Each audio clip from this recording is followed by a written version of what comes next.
ሲያልፍ ፊተኛው ሰማይ ደግሞ እንደገና አዲስ ሰማይ ሲያበቃ ይሄኛው ምድር ዘላለም አለ የክብር ምድር።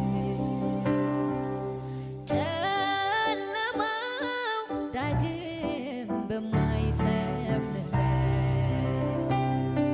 ፀሐይም ጨረቃም በሌሉበት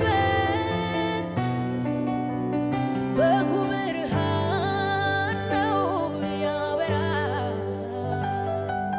አገር በክርስቶስ ይደምቃል። ሀብተ ሰማይ ጽኑ ተስፋዬ የዘላለም መኖሪያዬ ሀብተ ሰማይ